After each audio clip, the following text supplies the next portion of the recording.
Hello, friends. This is Dave Hurwitz, executive editor at ClassicsToday.com, here with the thoroughly retooled Brilliant Classics Shostakovich box. Now, this is quite different from their original Shostakovich box, which is right here, which has 51 CDs. This has only 28. So as you can well imagine, there are some substantial differences between the two sets, and I propose to tell you exactly what they are while we look at the new sets. However, we have to be clear. At the core of both of these cycles are two identical things.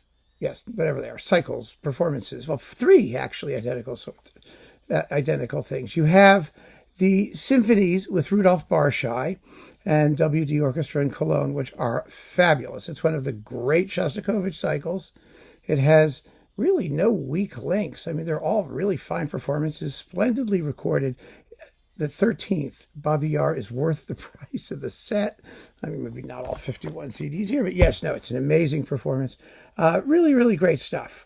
Barshai, of course, knew Shostakovich. He premiered the 14th Symphony. He was, heavily involved in the promotion and propagation of his works, his symphonies. So, Barshai made the arrangements of the chamber symphonies. More about that in a moment. And so that's an amazing symphony cycle. We also have, the Rubio Quartet doing the quartets, right? I think it was the Rubio. Yes, the Rubio Quartet doing the string quartets. A very, very good cycle. I mean, a bunch of you have asked if I'm going to do a repertoire video of the Shostakovich string quartets, and I've been hesitating simply because there are no bad Shostakovich quartet cycles so far. I'm waiting for a really wretched one, but basically they're all really good. This is really good. They're a lovely group. They play these quartets with polish and finesse and sort of traditional quartet values of beautiful intonation, good balances, attractive tone. They're not hack and burn, screech and shriek quartet people. They're not torturing four different sized cats or four cats and a cow, depending on how you look at it, three cats and a cow. They're very, very good. And they get really more persuasive, or most persuasive sometimes, I think, as they get toward the end, where the music gets more difficult and sort of gnarly and strange, and their consistent attractiveness of approach, I think, pays big dividends there. So it's a very fine quartet cycle. And then you've got Theodore Kuchar's stuff of film suites and the jazz suites and the lighter stuff. The 3 discs or so of that, right? Was it 3 discs? I think it was. 1450s. Yeah, 3 discs. Jazz suites, ballet suites, film music. Wonderful collection. Absolutely terrific. So all of that is the same in both sets. So if you have that first set, and you're not going to get anything major that's different in this set. If you don't have that first set, then by all means, grab this just for those things, because they're amazing. Now, this first set had operas and vocal music.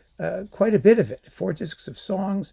The operas were licensed from various sources, including the Rostropovich Vishnevskaya, Lady Macbeth of Mtsensk, which is incredible. That's in here, but they've lost all of that licensed stuff. That's what the main difference is between the two sets, and so they've had to replace sets and do some other things. We also had 3 discs of historical recordings, which were really, really fun. Russian historical recordings, because this box came out during the chaotic days. I have a date here, 2012, of Melodia, when everybody was just issuing things and technically licensing and who knows what and where it came from, and it was snatch and grab time. Let's put it that way, with Russian-made recordings, and so lots of people issued lots of stuff that was part of the Melodia catalog, and all of that's now gone. So that's gone too, for the most part. And not all, I think, but mostly. So we have much less here as a result of all of that vocal work and operatic stuff being, poof, gone. This is purely instrumental. There are no choral works here other than the vocal parts of the symphonies. So that's the main difference. But now let's look at what's in here, and I can tell you what is new as opposed to what was here. So first, the chamber symphonies. Remember the chamber symphonies? These are the things that Barshai arranged out of the string quartets. And he made a stunning series of recordings of all 5 of the suckers from, let's see, there are 5 of them, on Deutsche Grammophon with the Chamber Orchestra of Europe. These are live recordings under Barshai with the Milan, Orchestra Sinfonica Giuseppe Verdi di Milano, di whatever, names a mile long. They suck. They're horrible. They're badly recorded. They're indifferently played. Barshai seemed to realize it was all a waste of time. They're really not good. They should never have been re-released or released in the first place. So that's that. And they are in both sets. So, and they don't get better just because they get reissued, by the way.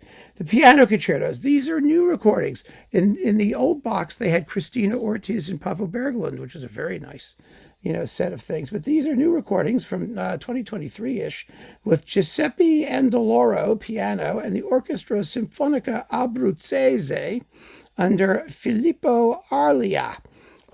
They're okay. The pianist, what's his name here? Andoloro, he's very good. He's really pretty good. The orchestra is scruffy, somewhat undernourished, and rather closely and airlessly recorded. But with that said, we're still in better shape than we are in the other concertos. I mean, they're not terrible. The violin concertos feature Ivan Pochekin and the Russian National Orchestra under Valentin Oryupin. Well, over here, we had like David Oistrakh, so that was like kind of amazing. And let's see, anybody else that we care about? No. Anyway, but those were like live recordings too. The Oistrakh were the melodias. So they had their own issues, although the violin playing was amazing. This is not bad for the violin concertos. They're a little bit, I would say, too relaxed. The performances are a little cautious, but they get the job done, and they're not horribly recorded. So, Russian things can be scary, and these are not. So, again, they're okay. They're not anybody's, stellar renditions. And then for the cello concertos, they were in this older box. Alexander Ivashkin, the Moscow Symphony under Valery Polyansky. Horrible. Absolutely horrible. Heavy, boring, dreary, just wretched. I mean, absolutely wretched. So I would ignore those. Why didn't they make new recordings of those? Well, probably because they didn't have to. Right? Because they still had those recordings, and it's not a surprise that nobody wanted them back. I guess they just said, "Here, keep them. It's fine. Just go for it." So after that, there's chamber music, which is quite similar, but not entirely so, to what was in this box. You still have the first violin sonata with Isabel Van Keulen and Ronald Brautigam. It's really a good performance. Clara Wirtz and who else? Who was the guy doing the same person doing the cello sonata? And the trios are new here, and they're quite good. There with let me tell you who's doing it, just to make it clear. Cello concertos. There they are. Okay, piano trios 1 and 2. Trio Canon, which is Lina Yokoyama, Alessandro Coppia, and Diego Macagnola. Yes, and they played quite well, so that's nice. And the piano quintet is with Quartetto Nu. I think that's the same as what was in here, if I was not mistaken. And with the other sonatas, the cellist is, Timur Rosler. I mean, I have to be fair. Timur Rosler is very, very good. The cello sonata is very good. And Duophone, Leonardo Taglio and Sofia Andinolfi. And the viola sonata, that's also a new recording, if I'm not mistaken. 2023, it looks like. So those are all, the chamber music is just quite fine. Nothing to worry about. Nothing whatsoever. And so there, we've got like most of the major Shostakovich instrumental works here. I mean, that's basically what this box is. And, 5 left out, piano music. They had more piano music in the big box than they do here. But they do have Musa how am I ever going to pronounce this? Rubachkuti, yeah, Rubakuti.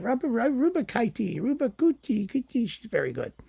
She did fabulous List Années de Pèlerinage. Remember that on Lyrinx?